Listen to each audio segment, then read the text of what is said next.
السلام عليكم ورحمة الله وبركاته. الحمد لله رب العالمين حمد الشاكرين والصلاة والسلام على رسوله الكريم وعلى آله وأصحابه أجمعين. أعوذ بالله من الشيطان الرجيم. بسم الله الرحمن الرحيم.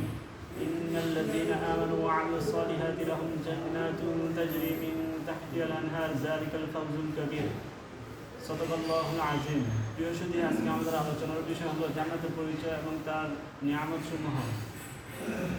তো পৃথিবীর সকল মানুষ সুখ চায়, পৃথিবীর সকল মানুষ শান্তি চায়। সুখ এবং শান্তির জন্য পৃথিবীর সকল মানুষ সব কিছু করতে প্রস্তুত, সব কিছু করতে রাজি।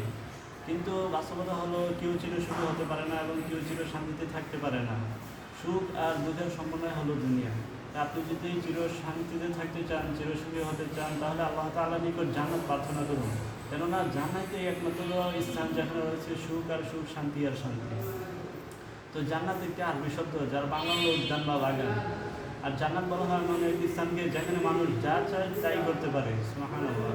তো জান্নাতের পরিচয় আল্লাহ তাআলা রাসূল সাল্লাল্লাহু আলাইহি ওয়াসাল্লামের মাধ্যমে এভাবে জানিয়েছেন যে রাসূল সাল্লাল্লাহু আলাইহি ওয়াসাল্লাম বুখারী শরীফের হাদিসে বলেন, আল্লাহ তাআলা মুমিনের জন্য এমন জান্নাত নির্মাণ করেছেন যা পৃথিবীর কোনো চোখ দেখেনি, যা পৃথিবীর কোনো কান কি শোনেনি, যা পৃথিবীর কোনো অন্তর কল্পনাও করেনি। সুবহানাল্লাহ।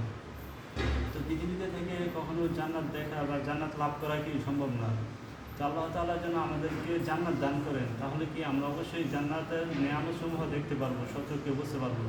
তো আল্লাহ তাআলা রাসূল সাল্লাল্লাহু আলাইহি ওয়াসাল্লাম তিনি শরীফের হাদিসে বলেন যে আনা আবি হুরায়রা রাদিয়াল্লাহু তাআলা আনহু قال ইয়া রাসূলুল্লাহ আল জান্নাতু মা বিনাউহা ক্বালা নবী সাল্লাল্লাহু আলাইহি ওয়াসাল্লাম লিবনাতুন মিন যাহাবিন ওয়া লিবনাতুন মিন ফিদ্দাতিন ওয়া আমদাতুহাল মিসকুল আসফার। যে রাসূল সাল্লাল্লাহু আলাইহি ওয়াসাল্লাম বলেন, জান্নাতের একটি ইট হবে স্বর্ণের, একটি ইট হবে রূপার, এবং তার যে কঙ্কর আছে সেগুলো হবে লুলু এবং ইয়াকুত পাথরের, এবং তার মাটি হবে সুগন্ধিযুক্ত জাফরানের। সুবহানাল্লাহ। তো রাসূল সাল্লাল্লাহু আলাইহি ওয়াসাল্লাম মুসলিম শরীফের হাদিসে বলেন যে আমি দেখেছি অধিকাংশ দরিদ্র লোক হবে, আমি জান্নাতে অধিকাংশ দরিদ্র লোক দেখেছি। সুবহানাল্লাহ। এবং তিনি বলেন আমি জাহান্নামে অধিকাংশ নারী দেখেছি। নাউজুবিল্লাহ। যে নারীদের জান্নাতে যাওয়া সহজ, তারা চারটি কাজ করলে কি জান্নাতে যেতে পারে, অথচ রাসূল সাল্লাল্লাহু আলাইহি ওয়াসাল্লাম বলছেন যে অধিকাংশ নারীরাই হবে জাহান্নামী। তো রাসূল সাল্লাল্লাহু আলাইহি ওয়াসাল্লাম আরও বলেন যে জান্নাতীরা পানাহার করবে কিন্তু তারা প্রস্রাব পায়খানা করবে না, যে তারা ঢেকুর দিলে কি হজম হয়ে যাবে। ক্বালা রাসূলুল্লাহ সাল্লাল্লাহু আলাইহি ওয়াসাল্লাম ইন্না আহলাল জান্নাতি ইয়াকুলুনা ফিহা ওয়া ইয়াশরাবুনা, যে তারা পানাহার করবে কিন্তু কি প্রস্রাব পায়খানা করবে না। সুবহানাল্লাহ। তো রাসূল সাল্লাল্লাহু আলাইহি ওয়াসাল্লাম আরেক হাদিসে বলেন যে জান্নাতীদের বয়স হবে 30 এবং 33 বছর, যে তারা কি চির যৌবন হবে, তাদের যৌবন কখনো নষ্ট হবে না। সুবহানাল্লাহ।